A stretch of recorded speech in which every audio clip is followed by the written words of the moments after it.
Malumunuz son zamanlarda özellikle genç nesil içerisinde şu veya bu sebeple intihar vakalarının, olaylarının arttığına şahitlik ediyoruz. Bizler ittihat olarak, yani alimler ve medreseler birliği olarak bu konuyu hakikaten önemsiyor ve bu manada bu konuyla ilgili yapılması gerekenlerin yapmaları hususunda mutlaka herkesin üzerine düşeni yapması gerektiğine inanıyoruz. Sosyal bir varlık olan insan maalesef ismi sosyal medya olduğu halde bütünüyle insanları asosyal yapan, bütünüyle yalnızlaştıran, evet çok büyük kalabalıklar içinde olmasına rağmen çok yalnız olan tipler yetiştirmeye başladı. Artık insanlar birbiriyle münasebetlerini kestiler. Dolayısıyla bu insanların birbirinden uzaklaşmasına, ayrı kalmasına, birbirinden yardım almasının önüne geçmiştir. İnsanlar, özellikle gençlik bu yönüyle çok fazla medyaya, internete dahil olduğu için asosyal olmuş.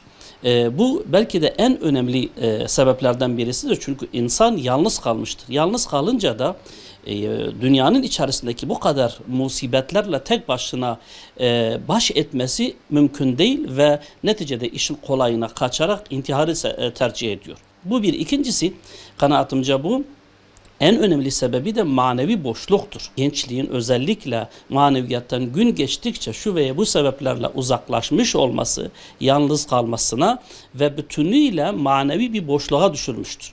Bu manevi boşluk insanı ayakta artık tutamıyor.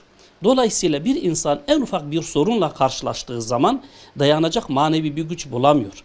Asosyal olduğu için etrafındaki insanlardan da kopmuştur. Tabiri caizse hem Allah'tan uzak kalmış, Allah'ın yardımından uzak kalmış, hem de içinde bulunduğu toplumdaki ailesinden, akrabalarından, eş ve dostundan mahrum kalmış, yalnız kalmıştır.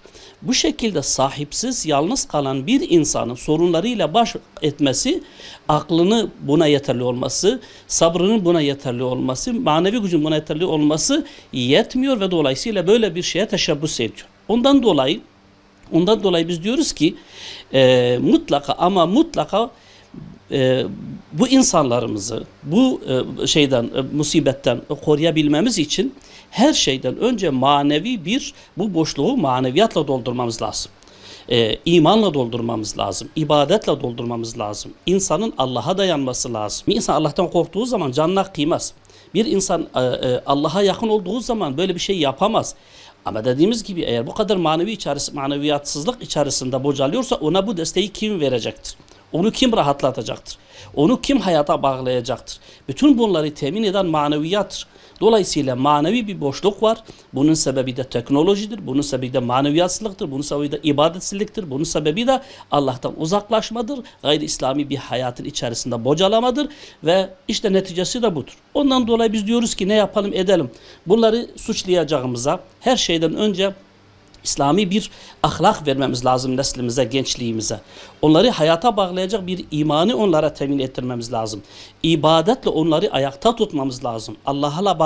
Allah'ın ipine onları Allah'la bağlamamız lazım. Yani bunun yolu ibadettir, bunun yolu imandır, bunun yolu İslam'dır, bunun yolu maneviyattır, bunun yolu eşittir camidir, Kur'an'dır, okumaktır, ibadet etmektir. Siz bunları topluma vermediğiniz müddetçe, toplum bunlardan mahrum kaldığı müddetçe hem bir kendine zarar verir hem etrafına zarar verir. Bugün sadece intiharla değil, farklı yollarla gerek kendisine gerek topluma zarar veren insanların kahir ekseriyeti bu tip insanlar değil midir? Kaç tane dini bütün bir insan böyle bir şey yapmıştır? Kaç tane efendim söyleyeyim maneviyatı sağlam olan bir genç böyle bir şeye tevessül etmiştir? O yüzden bunun ilacı budur. Gençlerimizi, neslimizi Allah'a yaklaştıracak programlar yapmamız lazım. Devlet bunu yapması lazım. İslami camialar bunu yapması lazım. Ulema bu bilinci oluşturması lazım. Hatta yeni neslimize intihar etmenin cezası, bu husustaki bilinci de kazandırmamız lazım. Hepimize görev düşüyor. Bu manada hepimiz mesulüz. Bunu da söyleyelim. Herkes bundan mesul. Anne babalar mesul. Bu bilinci vermediği için ulema mesuldür. Bu konuyla ilgili söz sahibi olması gereken herkes, bu manevi manada topluma bu hususta hizmet etmeyen herkes bu gençlerin bu hale düşmesinden mesuldür. Sadece intihar değil. Madde bağımlılarının hali çok daha berbattır. Efendim her türlü hırsızlık, yolsuzluklar içerisinde dünyası da ahireti de berbat olan gençliğin hali çok daha berbattır.